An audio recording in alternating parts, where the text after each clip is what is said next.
If you're leading at a high level and your days feel more crowded than intentional, I'm opening something new for you. The Women's Executive Leadership Lab is launching now in beta. It's a small, practical community for experienced women who want to develop the systems that support strategic action, not constant crisis, who want to learn how to delegate with confidence, knowing the work will be done to your standard and timeline, and connect with other amazing women who are shaping industries and improving lives. Head to womenleadwell.net/well to learn more.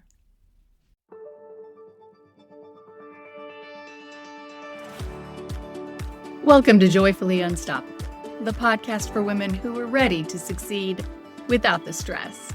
Whether you're leading a team, a classroom, a boardroom, or your own big, beautiful life, I am so glad you found us.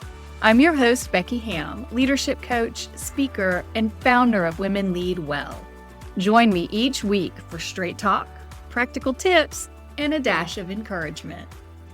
Hello, my friends. I hope that you are having a great day. It is April. I can't believe it.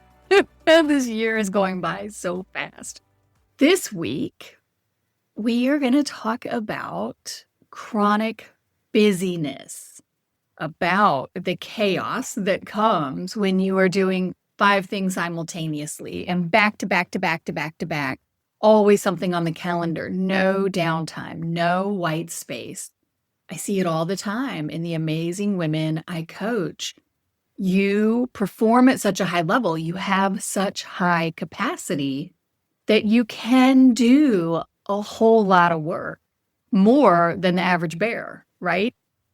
At the same time, science tells us, the research is clear, that when we are constantly on, when we are constantly busy, it impairs our performance. It just does. And because you're so high capacity, you can compensate for it, right? Your best, maybe I'll say it this way, your mediocre is still better than a lot of people's best, but it's still less than your best.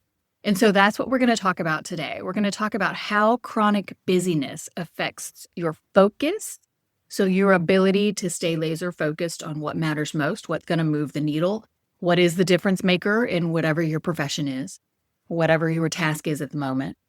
So how it affects your focus and how it affects your follow through, how you close, how you complete, how you wrap up, how you check off. Because when we've got too much on our plate, when we are constantly busy, not only does our focus decline, but so does our follow through. And so that's what we're going to talk about today. And the mantra of today's show, if we are to think about it, I used to work with a special forces officer. He was a phenomenal guy. I loved working with him. And he would tell me, because I am the Energizer Bunny, I am constantly doing the things with periods of just absolute downtime. I'm like on or I'm off. But when I'm on, I'm fully on. I'm all after it. And so he would tell me from time to time, remember, Becky, slow is smooth and smooth is fast. And what he was telling me was not do less, slow down, dim your light, step back, shrink. He wasn't saying that at all. He's special forces. He's the best of the best in the Army. What he was saying was, when you slow down, you have less hiccups. When you slow down and are intentional at what you're doing, you perform more smoothly. There's less friction. And it's the lack of friction, it's the smoothness that allows you to hit the result faster than if you are just going with that frenetic energy. Well, you're gonna hit hiccups, you're gonna hit friction, and that's gonna slow you down. So slow is smooth, smooth is fast. That's what we're talking about today. And before we get into it, I want to be clear that each of us has our own baseline. And so you might run naturally at a little bit of a higher speed than somebody else. I said I was the Energizer Bunny. When I'm on, I am on. When I'm off, I'm off. I will spend a day just laying on the sofa like the best of them. But I know me, and I know what it feels like when I'm on and smooth and therefore fast. And I know what it feels like when I'm on and frenetic and therefore hiccupy. So you know your natural baseline when you are cramming stuff in above that natural baseline. So don't compare yourself to anyone else, just compare yourself to your natural state. But each of us, we just do hit a point where our busyness degrades our performance, and we'll experience something like the following. There is an impact on our focus. And so maybe it's scattered attention, that our brain is constantly scanning for the next task instead of focusing deeply. And so that might make it hard to concentrate. We might, again, because we are smart women, we might be able to put the pieces together and do the quick superficial analysis, but we're not giving ourselves time to do the deeper impact analysis. We're not slowing down to let the larger implications inform, or the trend research inform the thinking that we're doing. We still are smart in the moment, but we are not as smart thinking across the long term. And depending on how senior you are, as you sit here and listen to this podcast, the more senior you are, the more long-term you need to be looking, which means the greater your specific need to slow down. Another impact is, we know science backs this, that there is reduced cognitive ability. That part of the brain, the prefrontal cortex, gets tired from constant decision-making and high-stakes decision-making, yes, like big important decision-making, yes, but also dinky little decision-making, like do I wear the blue shirt or the orange shirt? Do I eat Frosted Flakes or granola? The stupid, inconsequential decisions also tires out that decision-making part of your brain. And that does two things. One, it lowers your cognitive flexibility. And so as you are looking at an important decision, you cannot entertain the same level of risk or change, the same level of difference from the status quo as you can when your prefrontal cortex is well rested. And they've done ridiculous studies on this. They've studied judges in court cases. You are far more likely to have your parole granted at the first hearing slot of the day.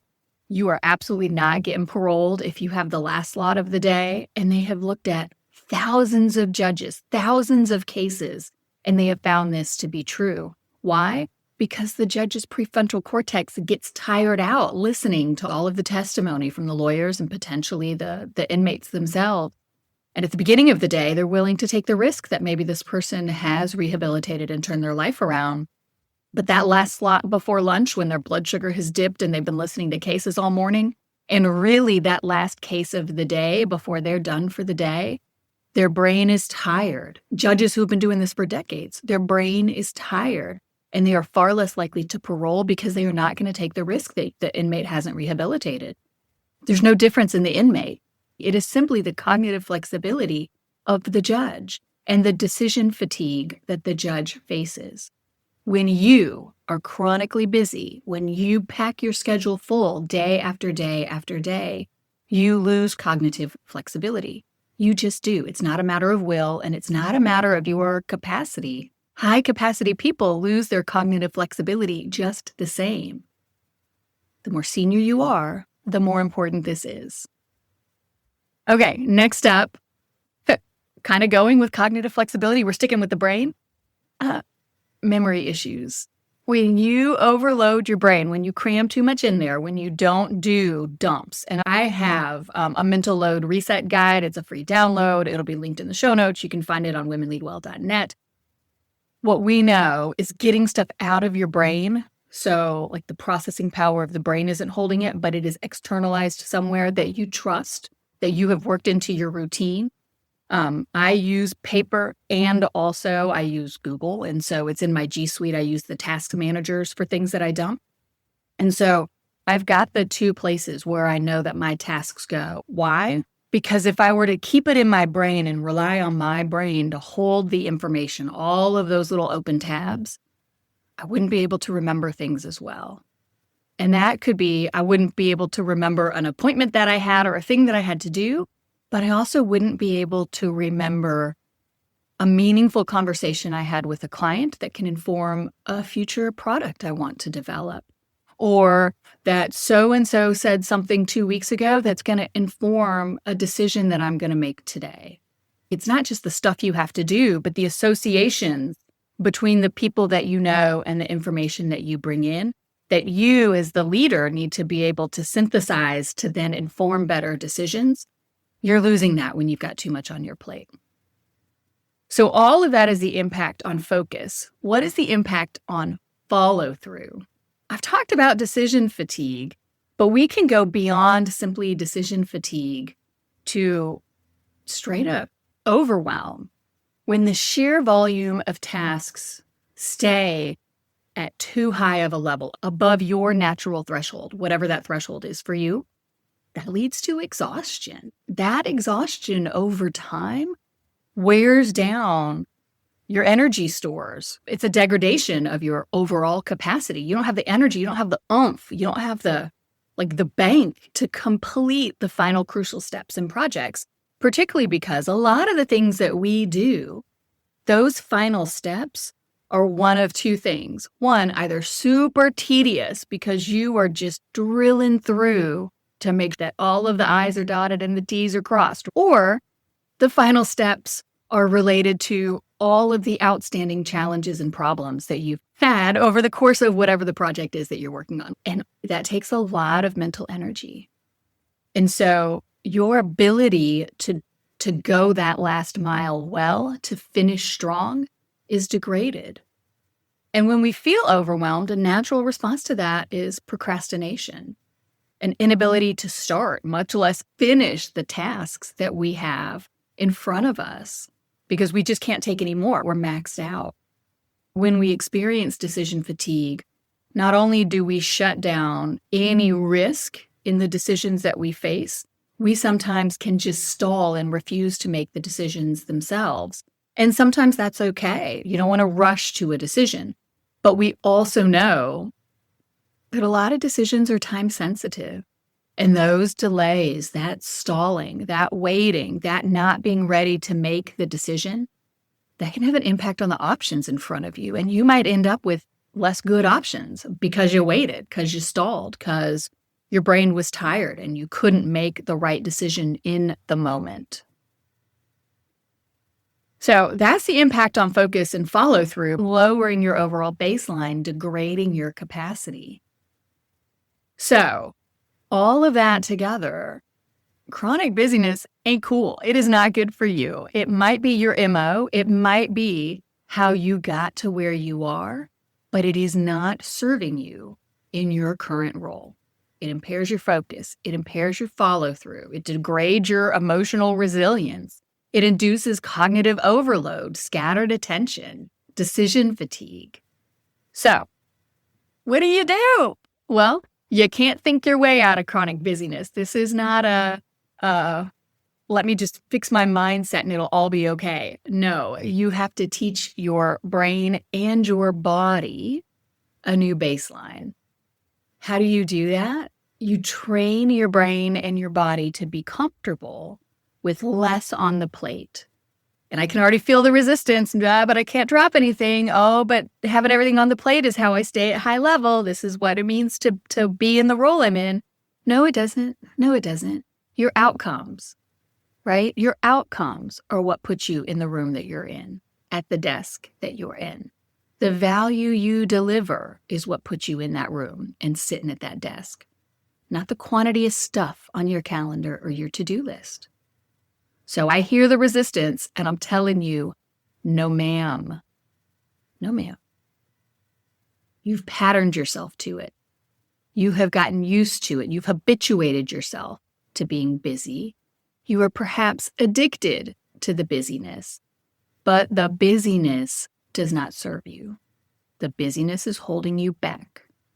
So, what can you do about it? Thing one, create intentional moments of stillness, of a lack of motion. And that doesn't have to be meditation. And frankly, it doesn't have to be a lack of literal motion. If you want to go for a walk or go touch grass, rock on. That's a great thing to do. But my point is, you want intentional moments, and it could be 60, 90 seconds to start. where you are not being productive, where you are responsible to no one but yourself. And again, 60, 90 seconds. That is all your nervous system needs to regulate. So if you want to do the sitting down, going for a walk, touching grass, whatever it is, while you're doing some deep breathing, right? You are really signaling to your body very quickly and very clearly that it can regulate. So that is thing one. And I mean, do it and habit stack it. Maybe you do something intentional first thing in the morning to really start your day off on the right foot.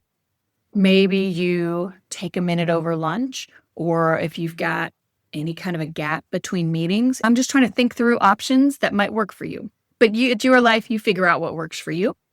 But small, intentional moments inside of your day, and you do them. Put the alarm on your phone so you don't miss it and you don't get busy and you don't talk yourself out. It's 60 seconds. Do not talk yourself out of it. That is thing one. Thing two is how we approach things. And so many of us plan reactively instead of intentionally. And I talked about this a couple of episodes before when we looked at how to prioritize, but we get so caught up in the urgent that we miss the important. It's the Eisenhower matrix. And so really, as you are building your calendar and building your to-do list, focus on only the work that only you can do. And that work should be the important work. If you've got unimportant work that only you can do, fine, ditch it. That's a ditch. That is not a do. But the things on your calendar should be the important work that only you can do. And everything else should be ditched, delegated, or delayed. Be intentional. Be ruthless. Commit to that approach to planning and follow through. When your brain sees the structure, it helps it relax because it knows. It's the same thing as doing that brain dump, getting it out of your brain onto paper or a digital planner. Your brain says, okay, I trust I know where it is. I don't have to hold it anymore.